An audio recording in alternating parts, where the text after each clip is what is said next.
Burkina Faso just stopped a presidential coup, and no one saw it coming. The attackers weren't rebels in the bush, they were soldiers in uniform. And the masterminds? Not even in the country. And the government called it one of the major coup attempts they faced. But who tried to take down Captain Ibrahim Traore? What did Traore reveal after the attempt that no one is talking about? Let's find out.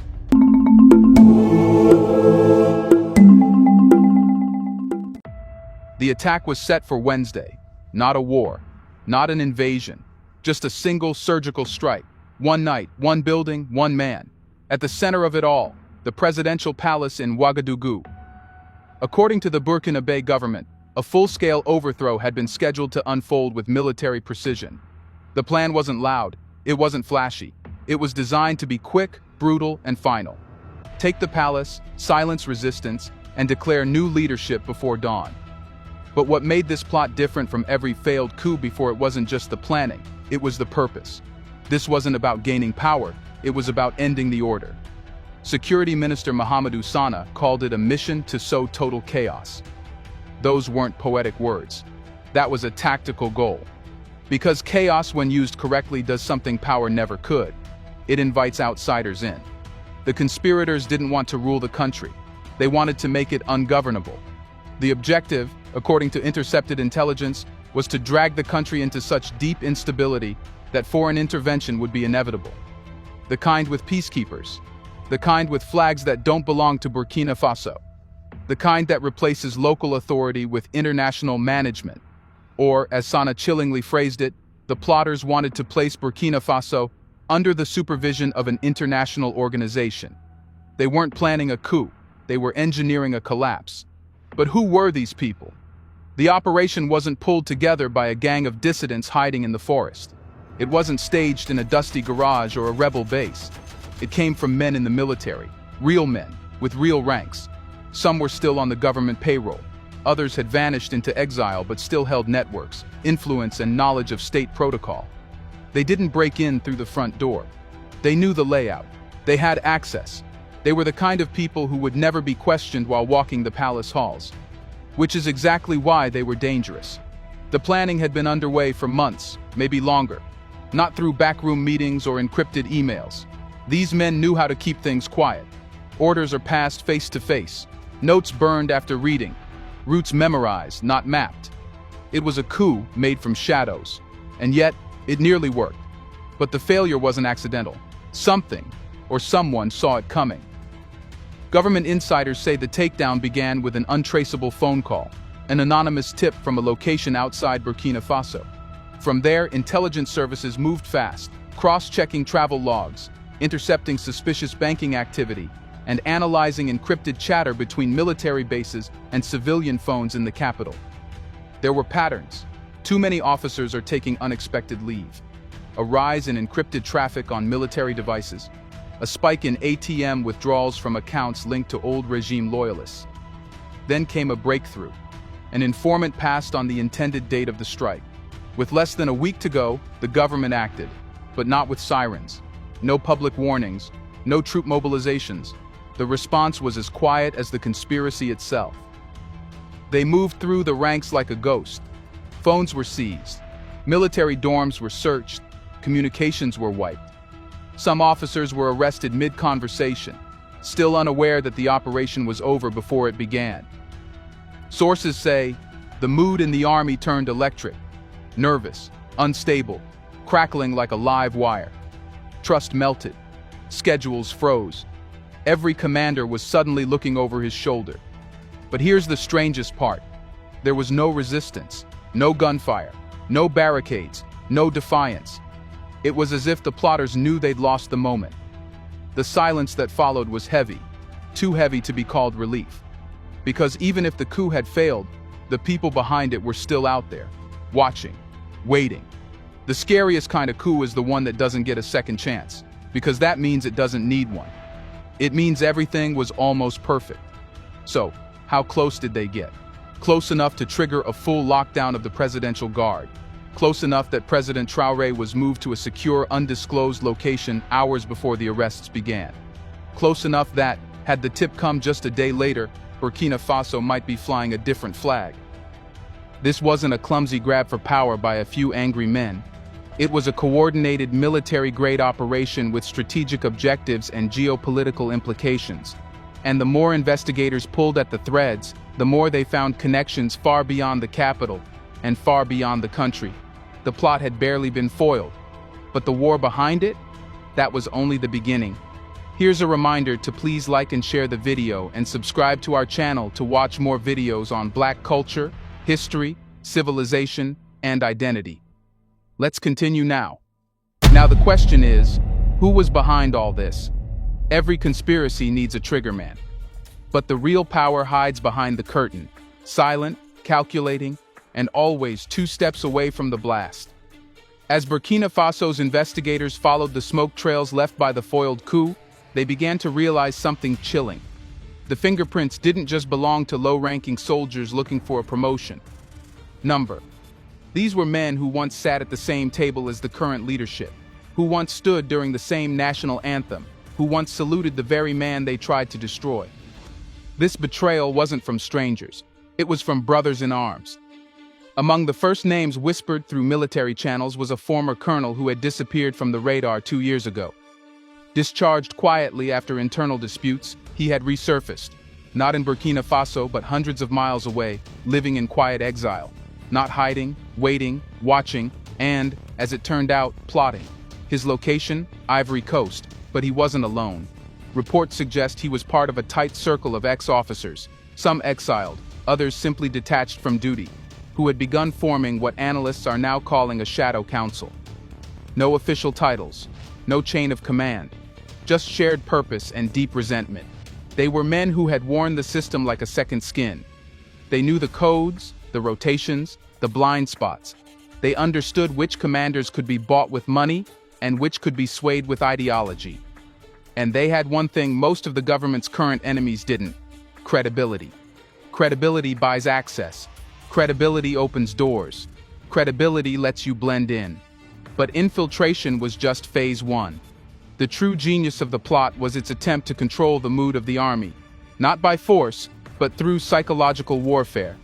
According to intercepted intelligence reports, these plotters reached out to religious clerics, tribal chiefs, and veteran community elders, not to recruit fighters, but to sow doubt.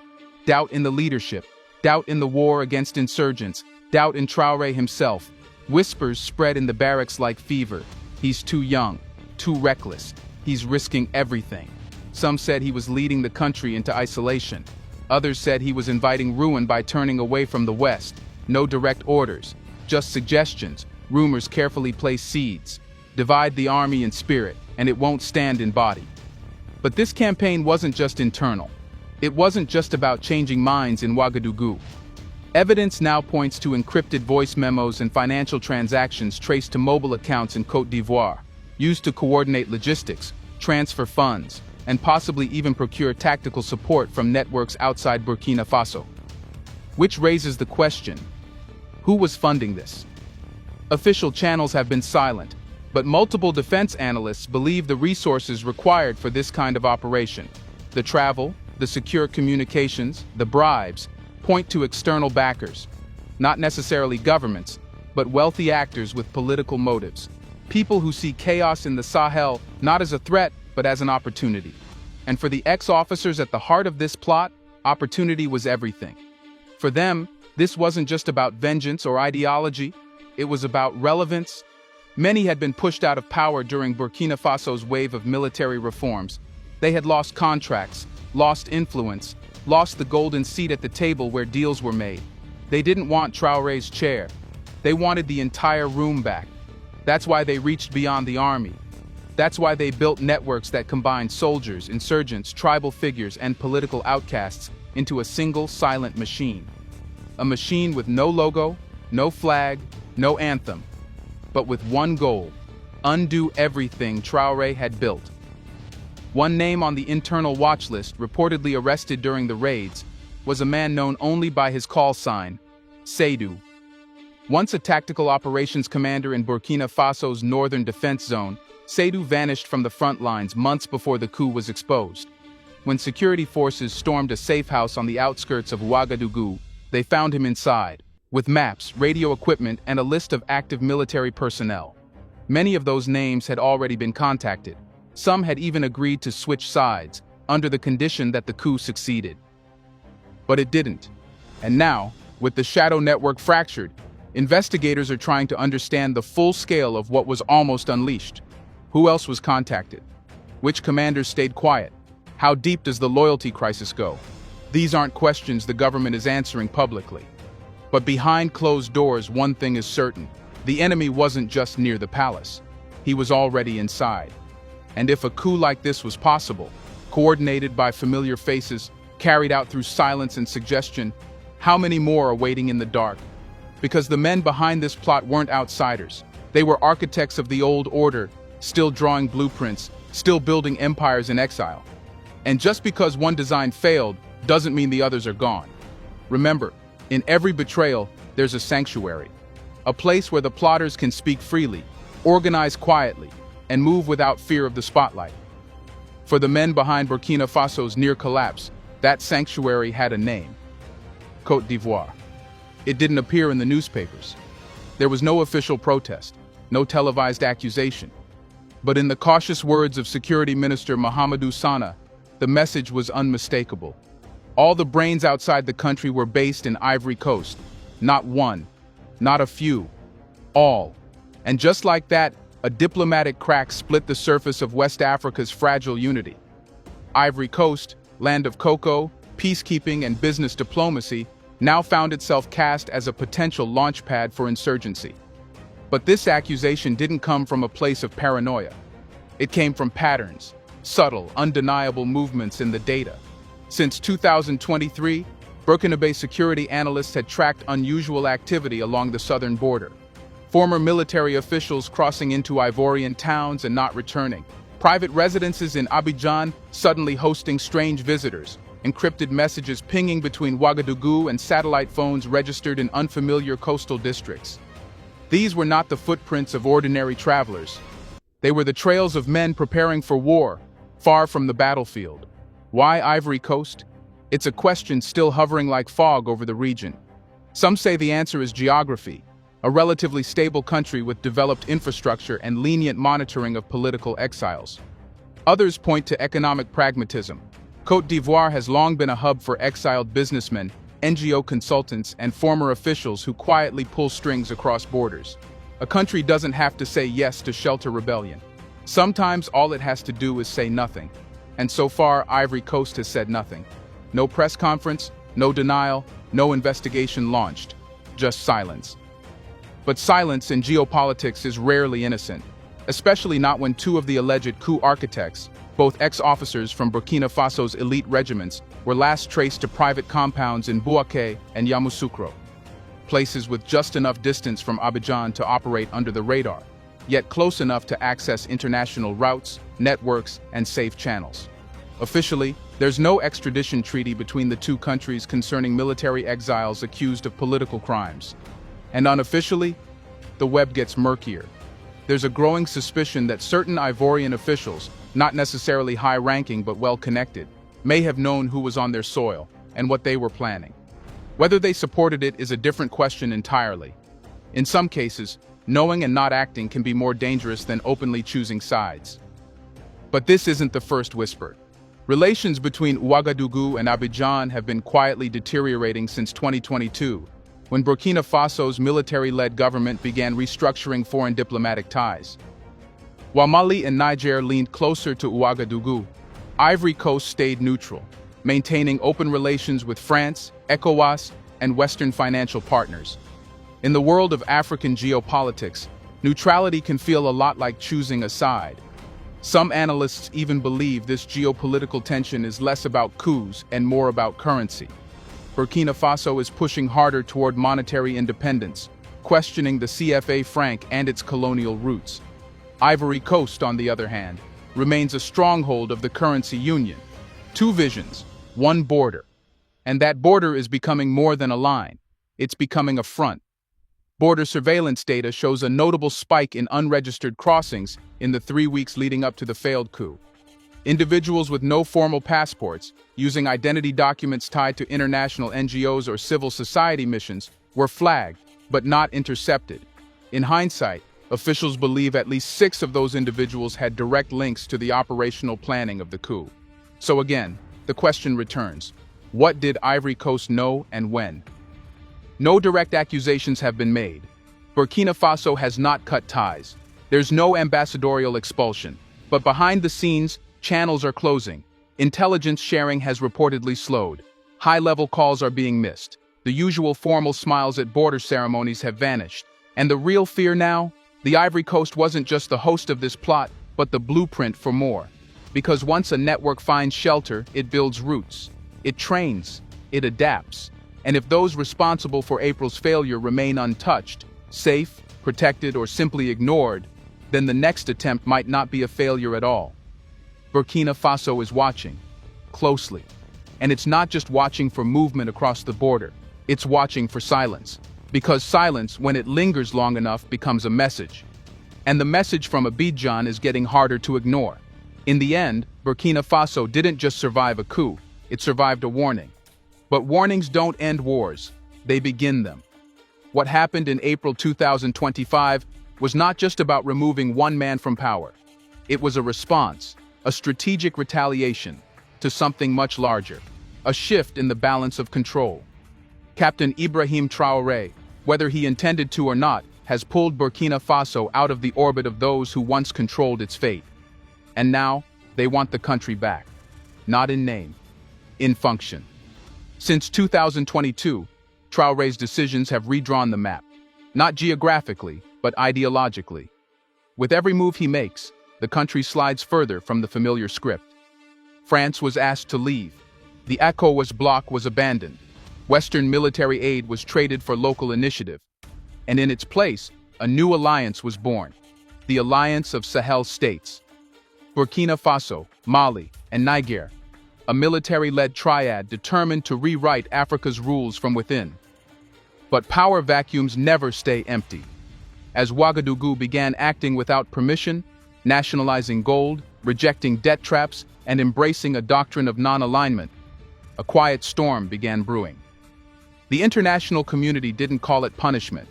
They called it concern. But concern quickly became isolation. Aid was withheld. Development projects were paused. The international press ran headlines about instability, lawlessness, and authoritarianism. Not because Burkina Faso was falling apart, but because it was falling out of line. The coup attempt, then, fits neatly into a pattern, one seen across the global south for decades. Whenever a state rejects the global order, the order rejects the state. What begins with sanctions, bad press, and diplomatic snubs eventually mutates into something more. Internal dissent, foreign-sponsored media attacks, economic strangulation, and, when all else fails, a regime change campaign dressed as democratic restoration. Burkina Faso's real threat is not just from insurgents in the north or military traitors in the capital. Its threat is structural, systemic, global. Because Traore's model, flawed or not, threatens more than just old contracts or diplomatic norms. It threatens a storyline. The storyline that Africa must be helped. That sovereignty requires permission. That independence means choosing between two masters, never walking alone. By rejecting this framework, Burkina Faso didn't just break free, it embarrassed those who wrote the script. And when a country embarrasses a system, that system responds with everything it has. That response now moves through every layer. Security alerts from embassies warning of danger. International reports are predicting imminent collapse. Travel bans justified by threats that existed long before Traore. Each headline, each speech, each quiet withdrawal of aid, all subtle signals to the world that this government must not be taken seriously. It's not just destabilization, it's delegitimization. Yet here's the irony. The more Burkina Faso is threatened, the more defiant it becomes. And the more it resists, the more others begin to watch. Not just Niger and Mali, but across the continent. From Ghana to Guinea, Senegal to Chad, a question is rising that no foreign policy can smother. What if Burkina Faso isn't the problem? What if it's the model? A model of bold defiance, of controlling your own resources, of rejecting the idea that African nations must be dictated to by Washington, Paris, or Brussels, of saying no and surviving. That's what makes Traore dangerous. Not because he's a soldier with charisma, but because his survival might convince others that survival is possible. This is the larger war. Not a war of guns, a war of stories, a war between nations trying to reclaim authorship and an empire that still believes it holds the pen. And this empire doesn't wear crowns or wave flags. It signs trade deals. It sponsors summits. It lectures about democracy while funding destabilization. It doesn't declare war. It simply decides who gets to lead and who doesn't. In April 2025, Burkina Faso was meant to be reminded of its place. But something unexpected happened. It said, no. It said, not this time. And now the world must ask itself, what happens when the nation that was supposed to collapse refuses to fall? Do you think world needs to take notice of this? Why do coups keep on repeating? Let us know in the comment section. Who do you think is behind all this? Do you want to watch more videos like this one? If so, subscribe to our channel and press the bell icon next to it. We have decided to bring videos on something nobody talks about: the Black culture, civilization, history, and evidence about how glorious Blacks have been. Thanks for watching, and until the next video, stay tuned.